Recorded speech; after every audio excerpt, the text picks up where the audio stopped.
أعمالنا من يهده الله فلا مضل له ومن يضلل فلا هادي له ونشهد أن لا إله إلا الله وحده لا شريك له واشهد أن محمدا عبده ورسوله. الحمد لله الذي جعل يوم الجمعة سيد الأنبياء سيد الأيام واختص به هذه الأمة من بين الأنام. أحمده على نعمه العظام وأشهد أن لا إله إلا الله الملك العلام وأشهد أن محمدا عبده ورسوله صلى الله عليه وعلى آله وأصحابه ما تعاقب الليالي والأيام وسلم تسليما كثيرا. أما بعد، أيها المسلمون اتقوا الله، لقد اختصكم الله بيوم عظيم وموسم كريم بتكرر عليكم كل أسبوع قد ضلت عنه الأمم قبلكم وهداكم الله له. ففي الصحيحين عن النبي صلى الله عليه وسلم أنه قال: نحن الآخرون الأولون السابقون يوم القيامة بيد أنهم أوتوا الكتاب من قبلنا ثم هذا يومهم الذي فرض الله عليهم فاختلفوا فيه فهدانا الله له والناس لنا فيه تبع. اليهود غدا يعني يوم السبت والنصارى بعد غد يعني يوم الأحد. وفي جامع الترمذي من حديث أبي هريرة عن النبي صلى الله عليه وسلم قال: خير يوم طلعت فيه الشمس يوم الجمعة فيه خلق الله آدم عليه السلام وفيه أدخل الجنة وفيه أخرج منها ولا تقوم الساعة إلا في يوم الجمعة. وكان في هدي النبي صلى الله عليه وسلم تعظيم هذا اليوم وتشريفه وتخصيصه بعبادات يختص بها عن غيره. فكان يقرأ صلى الله عليه وسلم في فجر هذا اليوم بسورتي ألف لام ميم تنزيل وهل أتى على الإنسان حين من الدهر لم يكن شيئا مذكورا. وإنما كان صلى الله عليه وسلم يقرأ هاتين السورتين في فجر يوم الجمعة لأنهما تضمنتا ما كان وما يكون في يومها، فإنهما اشتملتا على خلق آدم وعلى ذكر يوم القيامة وحشر العباد، وذلك يكون يوم الجمعة. ففي قراءتهما في هذا اليوم تذكير للأمة بما يحدث فيه من الأحداث العظام حتى يستعدوا لذلك. ومن خصائص هذا اليوم استحباب الإكثار من الصلاة على النبي صلى الله عليه وسلم فيه وفي ليلته، لأن كل خير نالته هذه الأمة في هذا اليوم وفي غيره من خير الدنيا والآخرة وإنما نالته على يد هذا النبي الكريم، فينبغي الإكثار من الصلاة عليه. ومن خصائص هذا اليوم استحباب الاغتسال والتطيب. ومن خصائص هذا اليوم استحباب الاغتسال والتنظيف والتطيب والسواك ولبس أحسن الثياب، لأنه يوم اجتماع المسلمين وعيد الأسبوع، فيكون المسلم في هذه المناسبة على أحسن الأحوال وأكمل الخصال تعظيما لهذا اليوم وعملا بسنة النبي صلى الله عليه وسلم. ومن خصائص هذا اليوم استحباب التبكير سنة وقيامها لما رواه الإمام أحمد بسند صحيح وابن خزيمة وصححه عن النبي صلى الله عليه وسلم حيث قال: من غسل واغتسل يوم الجمعة وبكر وابتكر ودنا من الإمام وأنصت كان له بكل خطوة يخطوها صيام سنة وقيامها، وذلك على الله يسير. فما أعظم هذا الأجر يا عباد الله. هذا الأجر المسير والتبكير إلى الجمعة كل خطوة تعادل في الثواب صيام سنة وقيامها. أضف إلى ذلك أن المبكر إذا دخل المسجد واشتغل بالصلاة والذكر وقراءة القرآن حصل على خيرات كثيرة، والملائكة تستغفر له طيلة بقائه في المسجد ويكتب له أجر المصلي ما دام ينتظر الصلاة. واعلموا عباد الله أن من دخل والإمام يخطب فإنه لا يجوز له الجلوس حتى يصلي ركعتين خفيفتين، لقوله عليه الصلاة والسلام: إذا جاء أحدكم يوم الجمعة وقد خرج الإمام فليصلي ركعتين، متفق عليه.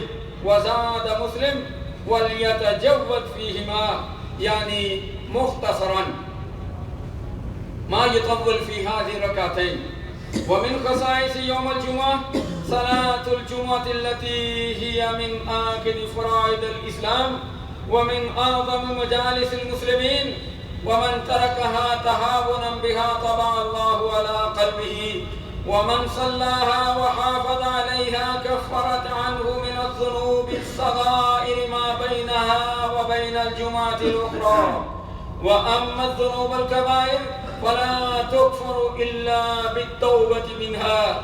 ومنها يغلط بعض الجهال حيث يسمع أن الجمعة تكفر ما بينها وبين الجمعة الأخرى، فيحافظ على صلاة الجمعة ويضيع بقية الصلوات الخمس فلا يصلي غير الجمعة ظانا أنها تكفيه عن بقية الصلوات، وهذا تحريف للكلم عن مواضعه وإيمان ببعض الكتاب وكفر ببعضه، لأن الرسول صلى الله عليه وسلم إنما ذكر أن الجمعة تكفر الذنوب الصغائر دون الكبائر، حيث قال: الصلوات الخمس والجمعة إلى الجمعة ورمضان إلى رمضان كفارة لما بينهن إذا اجتنبت الكبائر. وترك الصلاة الخمس من أكبر الكبائر، بل هو كفر بالله، فلا تكفر الجمعة، بل لا يصح صلاة الجمعة ممن هذه الحالة حتى يؤدي صلوات الخمس. ثم اعلموا أن من أدرك ركعة من صلاة الجمعة مع الإمام فليضف إليها ركعة أخرى وقد تمت جمعته، ومن أدرك أقل من ركعة فقد فاتته الجمعة فيدخل مع الإمام بنية الظهر ويصلي 4 ركعات. ومن حضر إلى المسجد فلا يجوز له أن يتخطى رقاب الناس، فقد رأى النبي صلى الله عليه وسلم وهو على المنبر رجلا يتخطى رقاب الناس فقال له: اجلس فقد آذيت. ولا يجوز له أن يحجز مكانا في المسجد ويهرم الناس فيه إلا من أراد له عارض فقام ثم عاد قريبا فهو أحق بمكانه. ويتنفل قبل صلاة الجمعة بما شاء من الصلاة حتى يحضر الإمام. وأقل السنة الراتبة بعد الجمعة ركعتان، وأكثرها 4 ركعات، ولا راتبة لها قبلها، بل يتنفل بما شاء. صدق الله العظيم وصدق رسوله النبي الكريم، وصلى الله تعالى على نبينا محمد وعلى آله وصحابه وعلى أتباعه وعلى أمته إلى يوم الدين.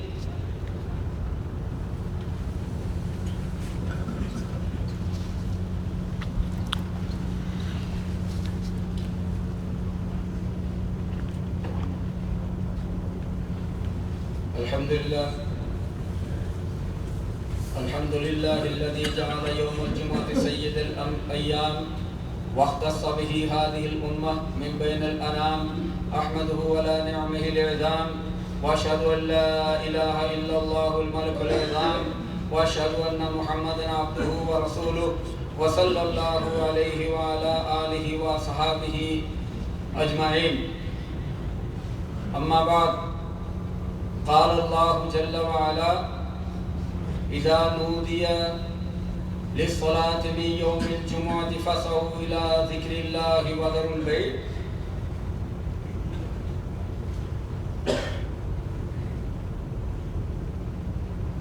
أيها الإخوة، هذه يوم الجمعة يوم مبارك،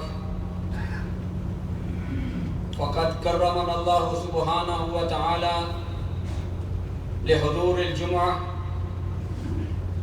ونسأل الله العظيم أن يتقبل منا ومن جميع المسلمين وجميع الحضور.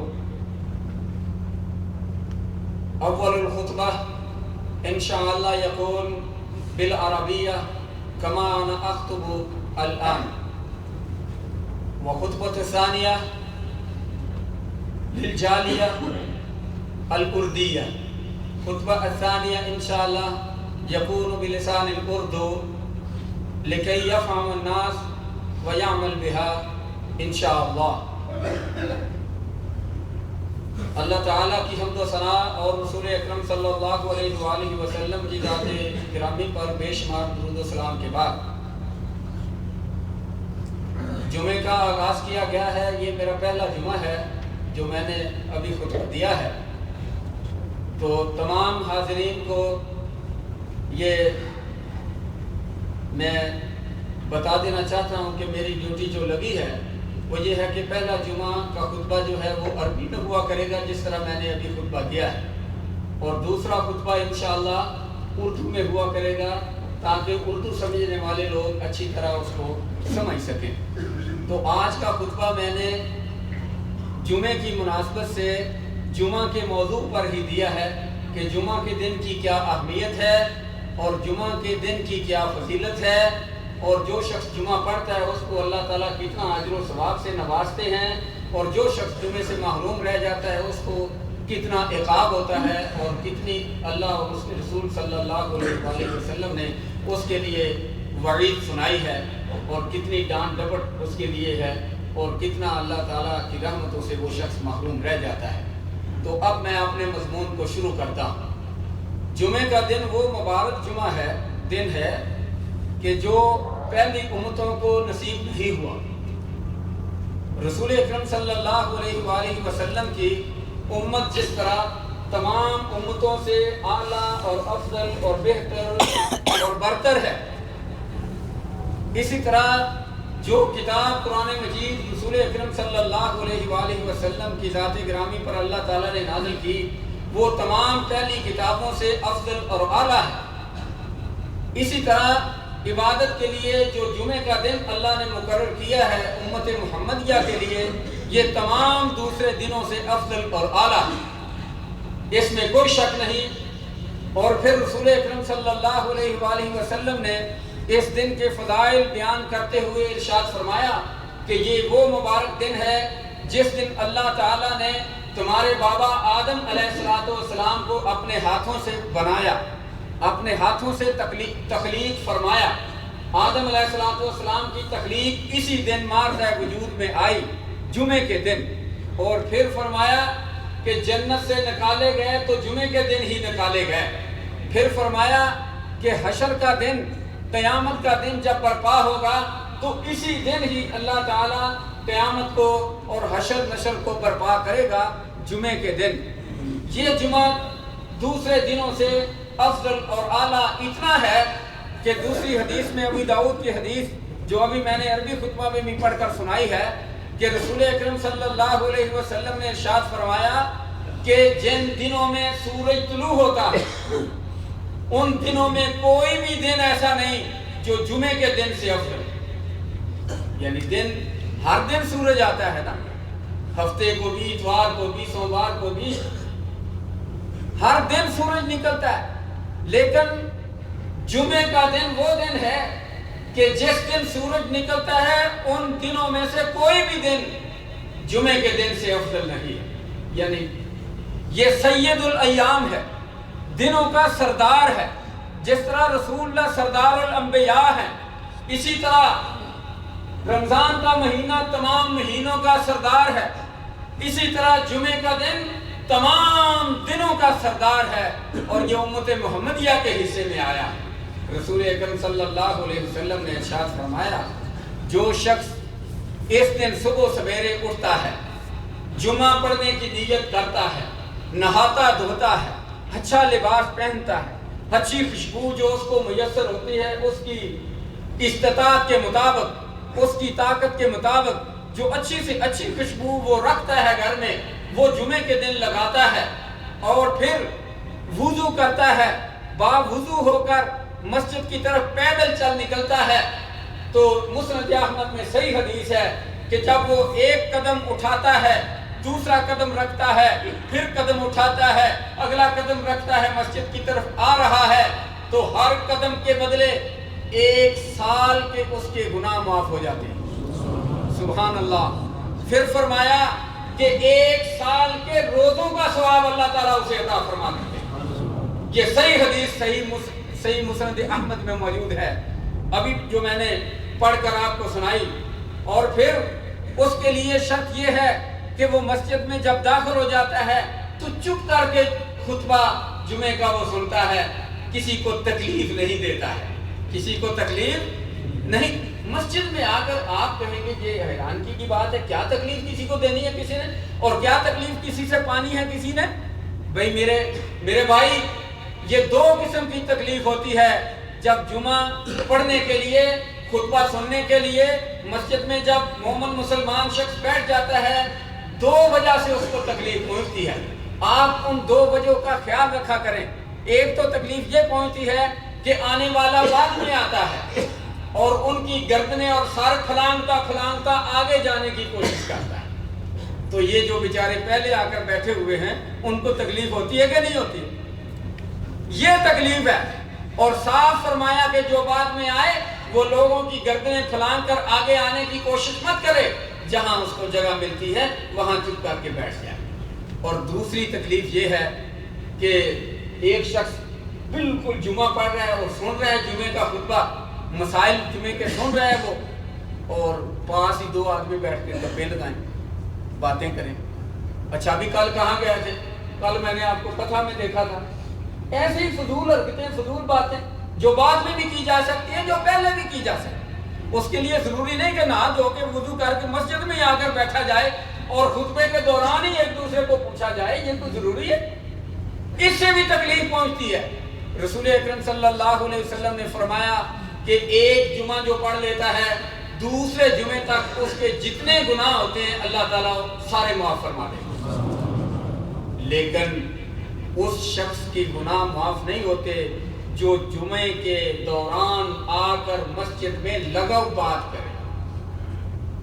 اب صحابہ نے پوچھا جی لغو بات کیا ہوتی ہے جس سے اتنا بڑا ثواب سارا ختم ہو جاتا ہے، آدمی اتنے ثواب سے محروم رہ جاتا ہے، وہ لغویات کیا ہوتی ہے، کیا لغو بات ہے؟ رسول اکرم صلی اللہ علیہ وسلم نے ارشاد فرمایا 2 آدمی آپس میں باتیں کر رہے ہوں تو تیسرا شخص ان کو چپ کرانے کے لیے کہے کہ انصت اور چپ کر جاؤ، خاموش ہو جاؤ.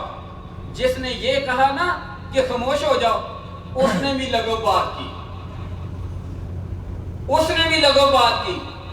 جس نے ان کو چپ کرانے کے لیے کہا کہ خاموش ہو جاؤ، اس نے لغو بات کی. تو جو باتیں کر رہا ہے وہ پھر کیا کر رہا ہوگا؟ یہ سوچنے کی بات ہے. اس نے تو فضول بات نہیں نہ کی، اس نے تو ان کو چپ کرانے کے لیے کہا. تو رسول اللہ نے فرمایا اس نے بھی لغو بات کی، اس کا بھی جمعہ ضائع ہو گیا. اللہ اکبر، اللہ اکبر. چپ کرانے والے کا جمعہ ضائع ہو گیا. تو جو اس معاملے کا باعث بنے ہیں، اس کو بولنے پہ مجبور کرنے کا جو سبب بنے ہیں، ان کا کیا حال ہوا ہوگا؟ ان کو کتنا عذاب اور کتنا عقاب اور کتنی ان کو سزا ملی ہوگی پھر۔ اس لیے یہ سوچنے کی بات ہے کہ آگے آ کر بیٹھا کریں، پیچھے جگہ چھوڑ دیا کریں، اور جب آگے جگہ نہ ملے تو پھر پیچھے جہاں جگہ ملے وہاں بیٹھ جایا کرو۔ یہ جمعہ کے آداب میں سے ہے، یہ جمعہ کے آداب میں سے ہے، اور ان کا خیال رکھنا ہر مومن مسلمان کا فرض ہے۔ اللہ تعالیٰ آپ کا آنا، بیٹھنا، سننا قبول و منظور فرمائے، اور اللہ تعالیٰ اس ہماری نیکی کو جہنم سے بچنے کا اور جنت میں داخل ہونے کا سبب بنائے۔ آمین ثم آمین، وآخر دعوانا ان الحمدللہ رب العالمین۔